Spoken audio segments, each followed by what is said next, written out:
जनाब, इस खुसूसी नशरिये में आपको एक बार फिर से खुशामदीद कहते हैं। आज लीगी रहनुमाओं की कुछ बदहवासियां भी देखने को मिली हैं। आबिद शेर अली साहब का जो ट्वीट था उसमें उन्होंने वजीर आजम, साबिक वजीर आजम जनाब नवाज शरीफ साहब को मरहब से तशबीह दे दी।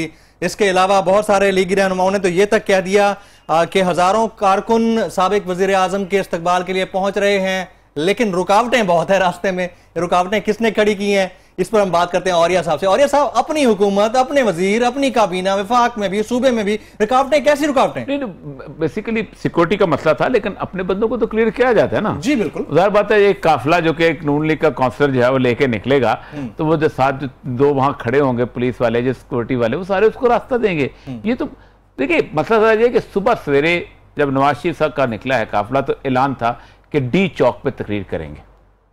सबसे पहले तो वो इंतजार करते थे कि डी चौक पे लोग आ जाएं तो फिर निकले। जी, काफी देर वेट किया उन्होंने। इमाम दामन शामन बांधा, ये किया, वो किया, दुआएं ली, बकरे ज़िबा हुए, बेचारे 7 बकरे ज़िबा हो गए। उसके बाद उन्होंने कहा कि नहीं, फैसला करते हैं कि डी चौक से निकल जाओ।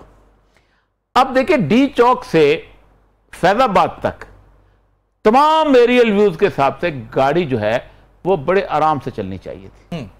पैदल भी चला जाए ना तो घंटे 1.5 घंटे में बंदा पहुंच जाता है। बिल्कुल आराम से पहुंच जाता है जी। 1.5 घंटे आप वहां से, कोई रश नहीं है, आप लोगों को सजा दे रहे हैं कि तुम्हारी ऐसी की तैसी, हम यहां पर रुकेंगे, आहिस्ता आहिस्ता चलेंगे, तुम आए क्यों नहीं हो।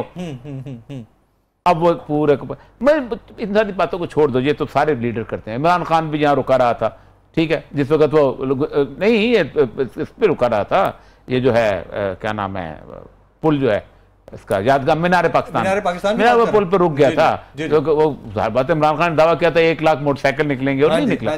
सारे करते हैं, सब करते हैं, ये बात नहीं, इसको छोड़ दे।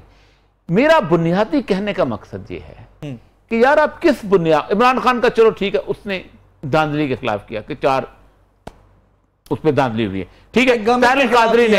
तहल कादरी अपने एक सिस्टम की बात करता है, कोई बात तो करता है ना, बेशक जो किरदार भी हो, कहता है ये सिस्टम गलत है, डेमोक्रेसी पे अटैक करता है कि डेमोक्रेसी गलत है, ठीक है, बाकी चीजें गलत, उसके हिसाब से चलते। कोई एक आइडियोलॉजी, कोई चीज होती, आपकी जमहूरियत चल रही है, कंटिन्यूटी चल रही है, आपकी जमहूरियत इतनी होती है कि प्राइम मिनिस्टर 1 लाख उतर गया। लेकिन और ये सब नवाज शरीफ साहब का एक बयानिया तो अपनी जगह दुरुस्त है कि अब तक पाकिस्तान में किसी भी प्राइम मिनिस्टर को उनका पूरा टेन्योर कंप्लीट नहीं करने दिया गया। 4 साल, 4.5 साल टेन्योर प्राइम मिनिस्टर का नहीं होता, तो काबीना की भी साथ नहीं, टेन्योर पार्लियामेंट का होता है जी। वो अगर नवाज शरीफ नहीं, कभी भी नहीं होता। अच्छा। एक प्राइम, लेबर पार्टी के 3 प्राइम मिनिस्टर बदलते हैं 4 साल के अंदर। बिल्कुल बदलते हैं।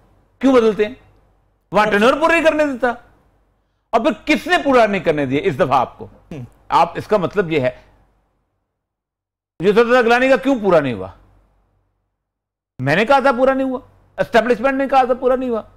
आप, एक पाकिस्तान का आलमी सतह का बदनाम केस था कि स्विट्जरलैंड में आपके पैसे जो थे वो पड़े हुए थे, आपने खत लिखना था, और आज पता चलता है कि अगर वो खत वक्त पे लिख दिया जाता तो पाकिस्तान के वो बिलियंस ऑफ डॉलर आ जाते। नवाज शरीफ का मसला ये नहीं है। नवाज शरीफ का बुनियादी मसला जो कि मैं इस वक्त बताना चाहता हूं वो ये है कि इंटरनेशनल कन्वेंशन अगेंस्ट करप्शन जो पास हुआ है यूनाइटेड नेशंस ने, उसके तहत अगर पाकिस्तान में कोई एक शख्स जिसको सुप्रीम कोर्ट ये सजा सुना देती है कि उसने मनी लॉन्ड्रिंग की है या उसने जो जायदाद बनाई है उसका उसके पास कोई सबूत नहीं है, which means it's a corrupt money, तो पाकिस्तान उस जायदाद को क्लेम कर सकता है। मीन्स ये जो जितनी भी जायदाद है, खा वो 4 फ्लैट्स हैं, खा वो हिल मेटल है, ये सारी की सारी जायदाद अगर नवाज शरीफ साहब कंट्री ऑफ ओरिजिन में साबित नहीं करते तो ये इनके हाथ में नहीं रहेगी। You can claim and you can get it back. ये खौफ है और कोई खौफ नहीं है। जमहूरियत का किसको खौफ है? जमहूरियत तो वो चल रही है। आप बाबा देखें, मेरी बात सुने, जो बड़े लीडर होते हैं वो तो पार्टीज में नहीं जाते। गांधी था, गांधी ने इलेक्शन तक नहीं लड़ा, गफार खान था तो इलेक्शन नहीं लड़ा, पार्टी के हेड होते थे। अच्छा, कुछ लीगी रहनुमा कहते हैं कि साजिशें हो रही हैं, कुछ कहते हैं साजिशें नहीं हो रही हैं, और फिर अपने बयानिए में क्लियर भी नहीं है, कहते हैं कि जनाब जो हो रहा है वोट लेकर आए और हमें निकाल दिया जाता है। क्यों क्लियर नहीं है? हिकमत की वजह से नहीं बताना चाह रहे हैं, हिकमत अमली की वजह से? कामा फेंका जी, अदालत को दिल्ली कर। अब अकामा है क्या? आप पाकिस्तान का कोई प्राइम मिनिस्टर उसको दुबई जाने से कोई रोक सकता है? मुझे और आपको वीजा जब चाहे मिल सकता है, जब मिल जाए, जब हर बंदे। एमिरेट्स एयरलाइन है वो वीजा दे देती है। बिल्कुल ठीक, बिल्कुल ठीक। अकामा आप क्यों लेते हैं? अकामा बुनियादी तौर पे इसलिए लेते हैं, और अब तो वो वादे हो गया कि जो दो कंपनी हसन नवाज हुसैन नवाज की थी, उसको कब पैसा जो जाता था एफजेडई कंपनी से जाता था। आप दुबई में होता यह है कि आप स्विट्जरलैंड में एक अकाउंट खोलते हैं और उस पर पता है आपका 80 मॉडल टाउन, तो पाकिस्तान वाले जो है कह सकते हैं कि ये अकाउंट जो है, चूंकि हमारे ओरिजिन के बंदे ने बताया, हमें इसका पता बताओ। It's a craft money, Pakistan की सुप्रीम कोर्ट लिख सकती है और वो उनको बता सकते हैं।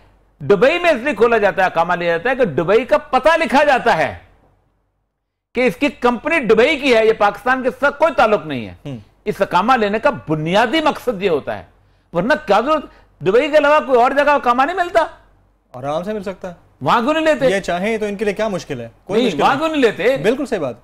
किसी और जगह क्यों नहीं लेते? मलेशिया में क्यों नहीं लेते? बाकी जगह क्यों नहीं लेते? वजह सारी ये है कि बाकी जगह स्ट्रिंजेंट लॉ है। इंग्लैंड का उस तरह का कामा क्यों नहीं लिया जाता? स्ट्रिंजेंट लॉ है, वहां लोग पूछते हैं।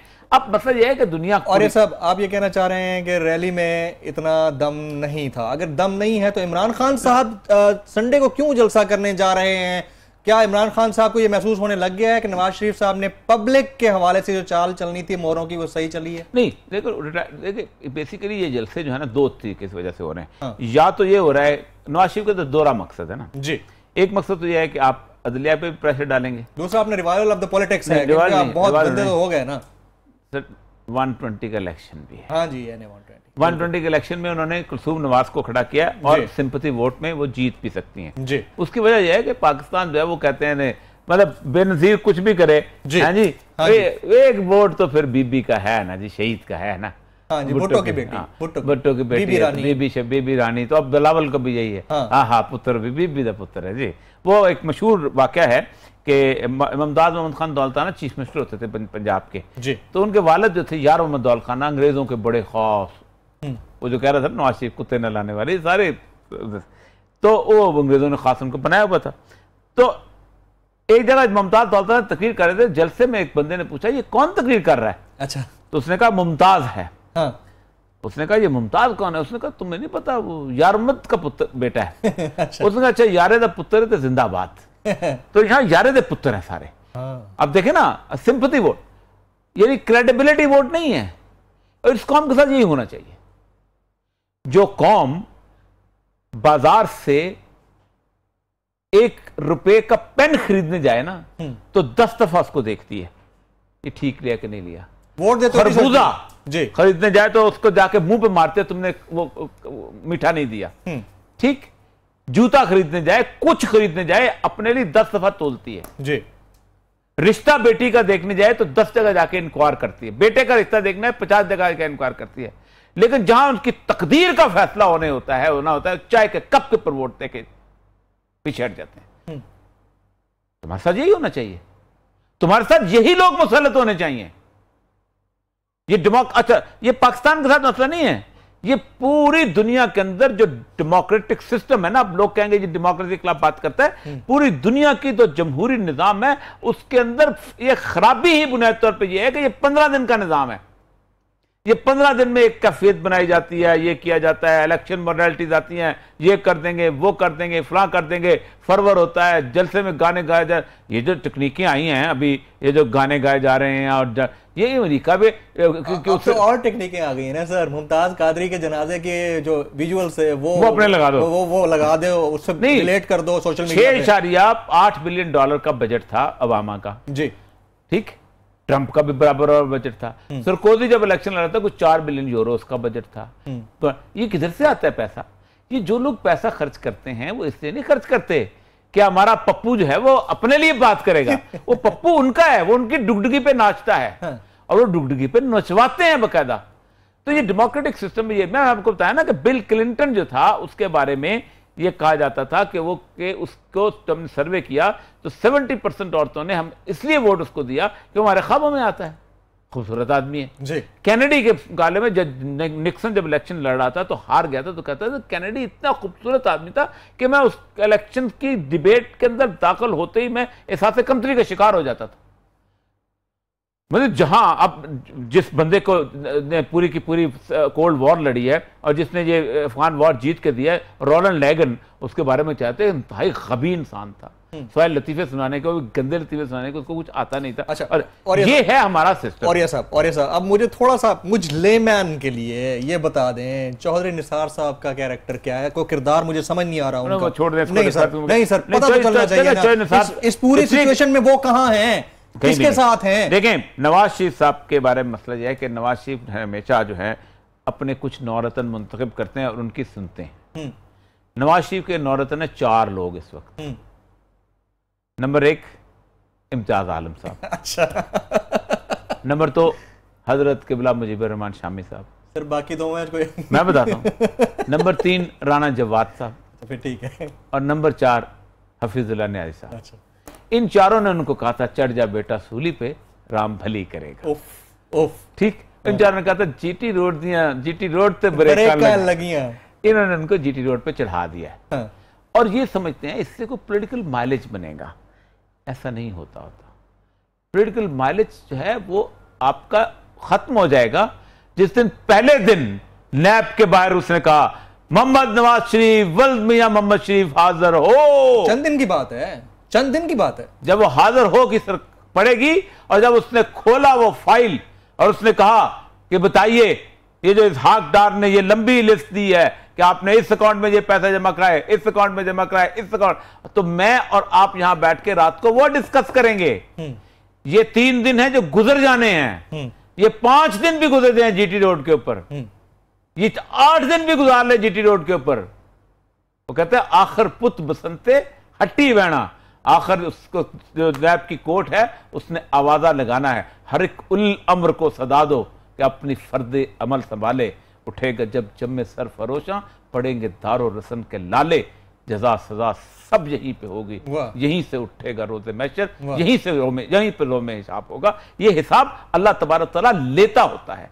आपने 31 साल बहुत इस कौम के साथ मजाक किया, आपने इस 31 साल आप हैरान होते हैं इस पाकिस्तान के, इस मगरबी पाकिस्तान, इस पंजाब के अंदर आप हुक्मरान रहे। इस पंजाब में लोगों को साफ पीने का पानी नहीं मिलता, इस पंजाब में लोगों को अस्पताल में दवा नहीं मिलती, इस पंजाब में कोई शख्स अपने आप को सरकारी अस्पतालों में दाखिल करने के जाए तो उनकी लाश लेके आता है। इसमें स्कूलों, अगर प्राइवेट स्कूल में पैसे नहीं तो प्राइवेट स्कूल में बच्चों को तालीम नहीं दिलवा सकते।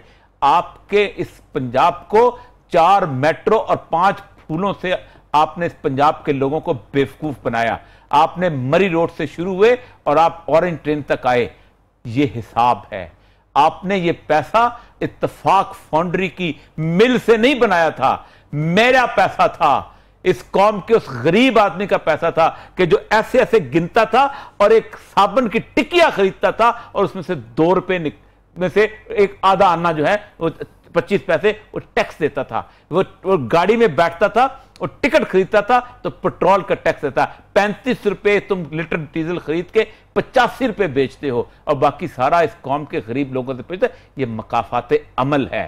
तुम जीटी रोड 8 दिन भी गुजारो, ये बात तय है नवाज शरीफ साहब कि अब वो वक्त आ चुका हुआ है। अल्लाह तबारक व तआला जो है उसके बारे में कुरान की एक कमाल आयत सुना के बात खत्म करता हूं। अल्लाह फरमाता है कि जब हम किसी को पकड़ना चाहते हैं तो हम उस पर अपनी नेमतों की बारिश करना शुरू कर देते हैं। एक दफा वजीर आजम बनाते हैं, दूसरी दफा बनाते हैं, तीसरी दफा बनाते हैं, हम उसको मस्त कर देते हैं अपने हालात के अंदर। फिर वो खड़े होकर कहता है कि ये 2 कौमी नजरिया क्या होता है, आलू गोश्त उधर भी खाते हैं, आलू गोश्त खाने इधर भी खाते हैं। वो खड़े होकर कहता है कि सेकुलरिज्म जो है ये इस मुल्क का देश।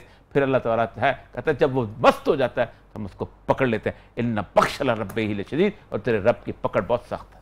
सुभान अल्लाह। नाज़रीन, प्रोग्राम का वक्त तो अपनी जगह खत्म हुआ, लेकिन हमारी जो खुसूसी नशरियात है वो जारी रहेगी। तकारीर का सिलसिला जारी है अभी रावलपिंडी में कंटेनर के ऊपर, और ये मजीद आगे जारी रहेगा। हमें फिर वक्त इजाज़त दीजिए। इस प्रोग्राम से जमील फारूकी और औरिया मकबूल जान, हम इंशाल्लाह अगले हफ्ते फिर हाजिर होंगे। अल्लाह हाफिज़।